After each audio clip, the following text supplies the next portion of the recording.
How to quit your job and start a real online business with international martial arts fighter, survivalist, and former pitchman, Bob Yeager. Today's episode is brought to you by Aweber. Email is perfect for connecting your brand to your audience. Whether they make a purchase, read your blog, or meet you in person, email automation begins where the conversation left off. To see how Aweber can help your business and get your first month free, go to servenomaster.com/Aweber. Are you tired of dealing with your boss? Do you feel underpaid and underappreciated?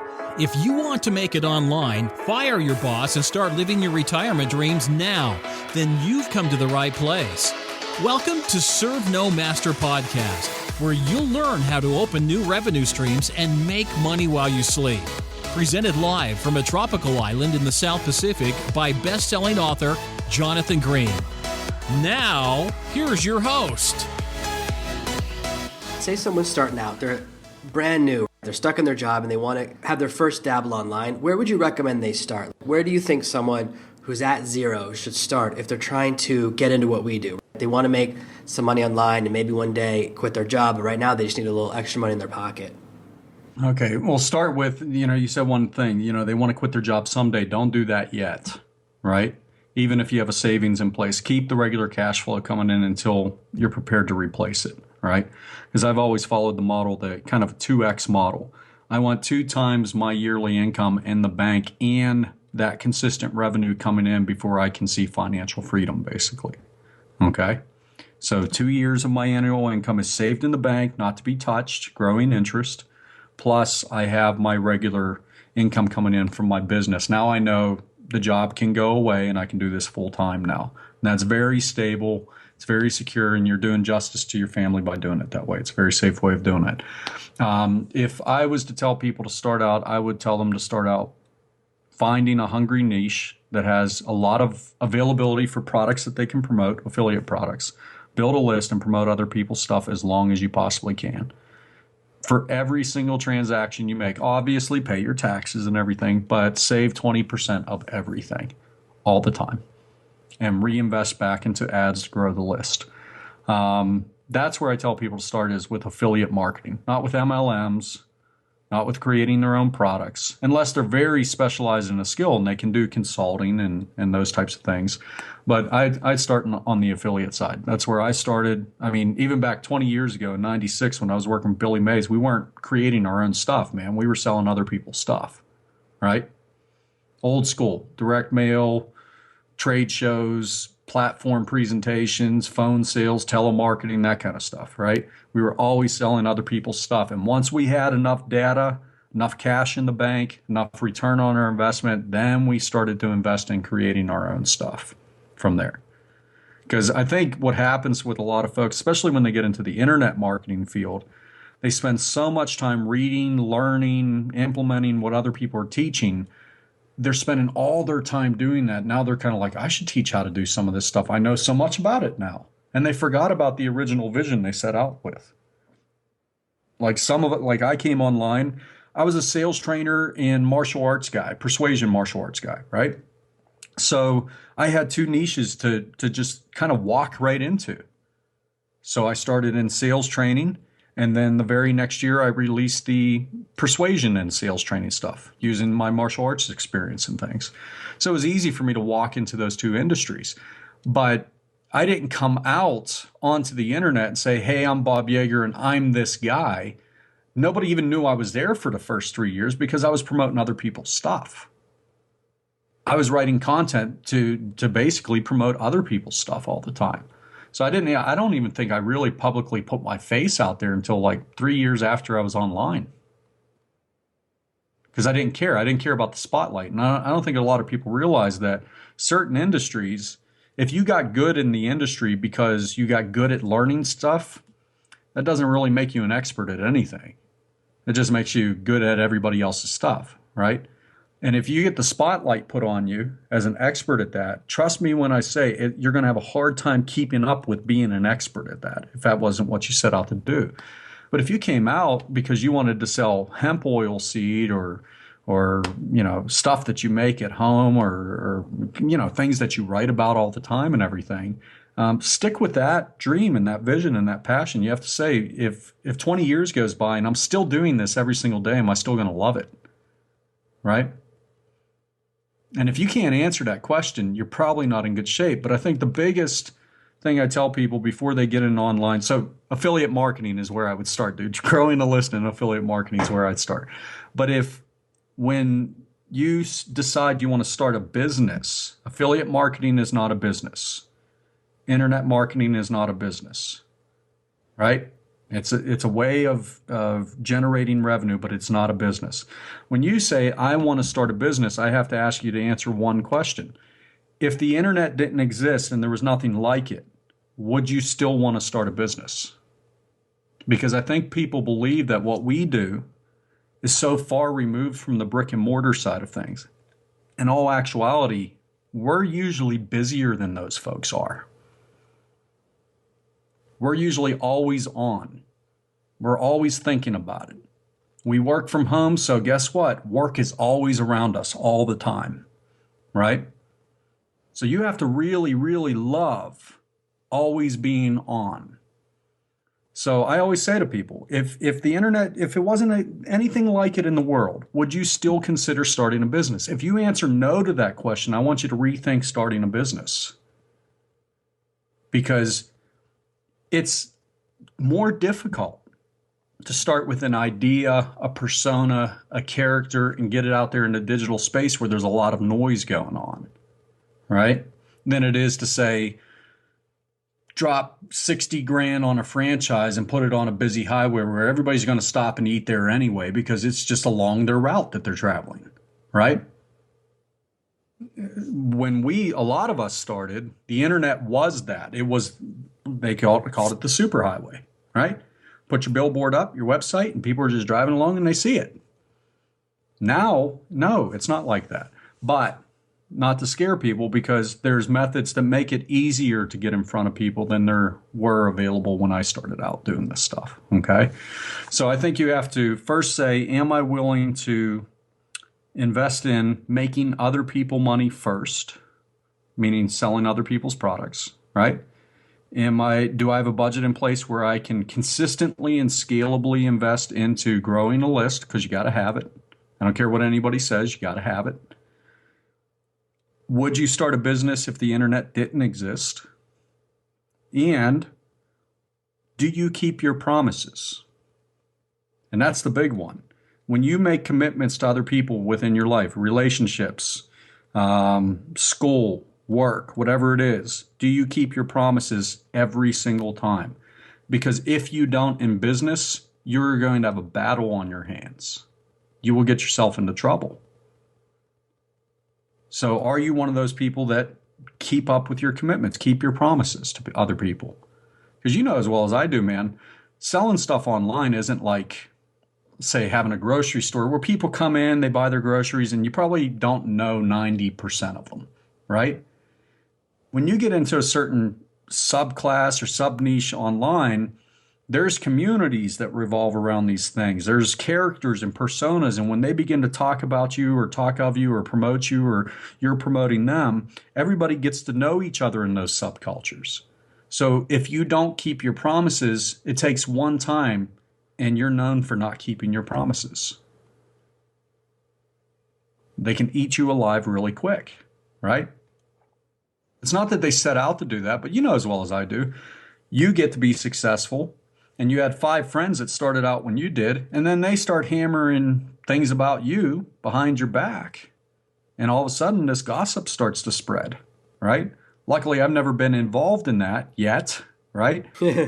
Just wait. But, well, it's kind of like this. You remember, let's say years ago when Ben Affleck and who was it he married? Jenny Garth, or was that her name? Jennifer Garner? Jennifer Garner, that was it. Okay. They lived in a small town, public town, not Hollywood, nothing like that, right?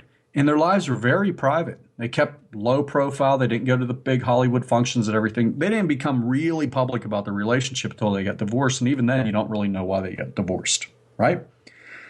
You have to be like that as an internet marketer. You have to show up, make your appearances, network and make friends. But when it comes to dirty laundry and the gossip and the drama and all the high school bullshit, leave that at home. Don't talk about it online in any shape or form.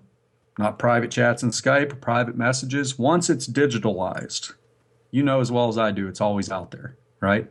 Someone always takes a screenshot. That's it. Everybody's, whether it's with their phone or just tapping a key on their computer, right? As soon as it's out there, it's archived somewhere, right? So when you're in business, all that drama or all the talking down about gurus and all that shit, you're burning bridges before you even get started and you don't even realize it until that fire's just surrounding you and nobody's talking to you and nobody will promote you or anything.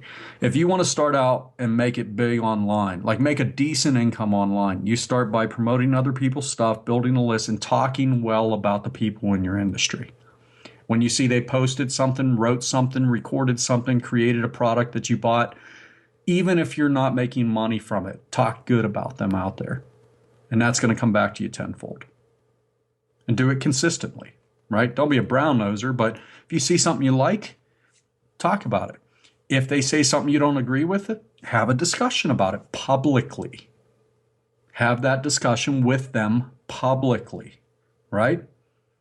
And say, I don't really agree with your take on that. This is my viewpoint. Could you explain to me why you have that view? They explain it to you and say, oh, I never thought of it that way.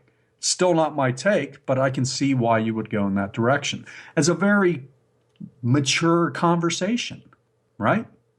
But I made it big offline 20 years ago, and I made it big online, 12 years ago now, because I talked well about others. And when I saw prominent people in my industry doing something really great, but they made a couple mistakes, I sent them a message and said, hey, I noticed that this isn't working, or you might want to try something new here. I'd be willing to help you with that. It won't cost you anything. I just really want to see you do the best you can at this. Would you like my help with that? So these small little communities that have grown by leaps and bounds over the past decade. Now behind the scenes, it's not like the whole marketplace knows Bob Yeager, right? I didn't want that. No, the people that the marketplace follows knows Bob Yeager. I wanted that. Does that make sense? Yeah, I went to New York one time to see a DJ, and it was a DJ that only other DJs liked. They used to call him the DJ's DJ, and it was great. It was an amazing experience. That's so cool to be the behind the scenes. But isn't that a luxury that we have? We can disappear for a year, right? We can literally just drop off of social media, everything for a year. And what happens is our market says, or our colleagues say, hey, where are you? And when they say that, we say, okay, I guess it's time to come back now, right? They're asking for us to return. And I love that, man. But that's what I'm talking about, is being the expert for the guru, right?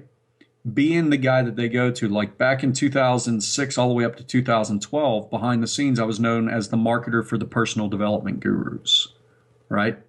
I knew so much about their industry, and I taught the stuff that a lot of those guys teach, just in a different way, right? We all teach the same thing in a different way.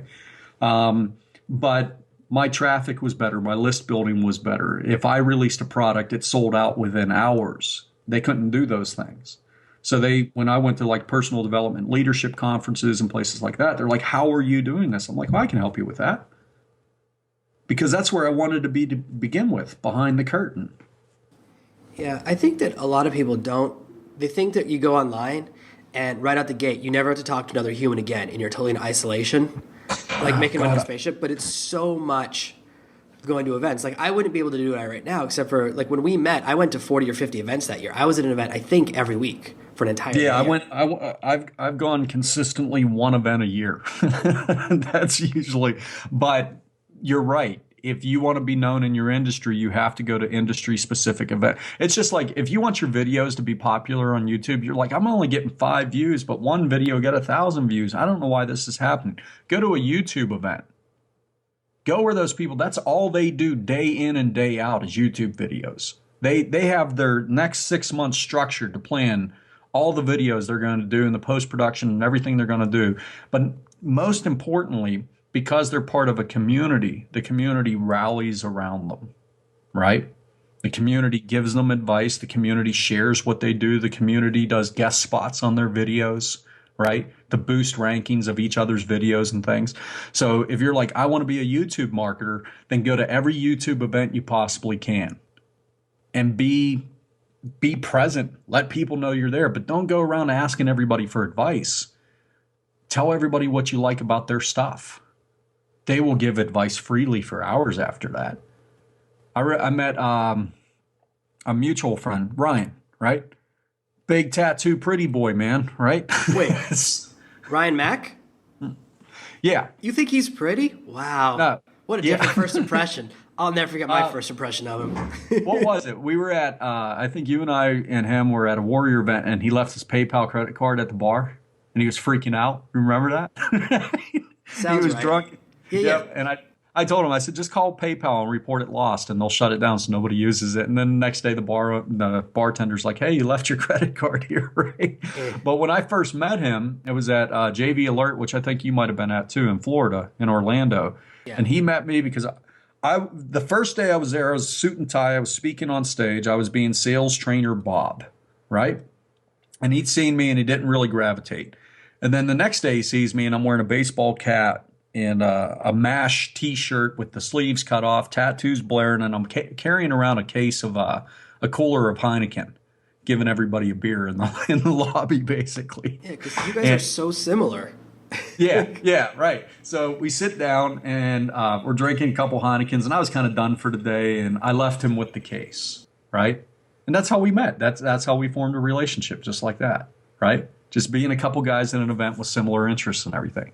But what's funny is every event I go to, what I love is the veterans in the industry, the people who've been around for decades, right? They are just so open to telling you what you need to do. They don't try to pitch you. They don't try to get you on their call. They're speaking on stages, 50 times a year, basically. They don't need your business. They don't care about that. They've finally gotten to the point where they're humbled by their own expertise enough to say, I should share this with people that I'm around, share this with this younger generation, right? And it's because they're tired of seeing the direction these industries are going into, the money games and the hyped up claims and all these different things. Most people, I think that events are, it's difficult to talk to certain people, or they're not going to speak to you, or you got to buy their stuff for them to even give you any recognition. And a lot of people think it's a boys' club. It's not.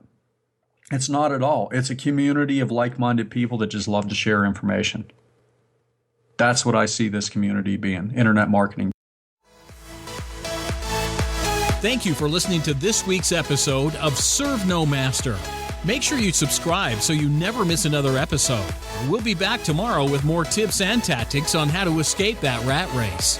Head over to servenomaster.com/podcasts now for your chance to win a free copy of Jonathan's bestseller, Serve No Master. All you have to do is leave a 5-star review of this podcast. See you tomorrow. To find out more, head over to askbobyeager.com.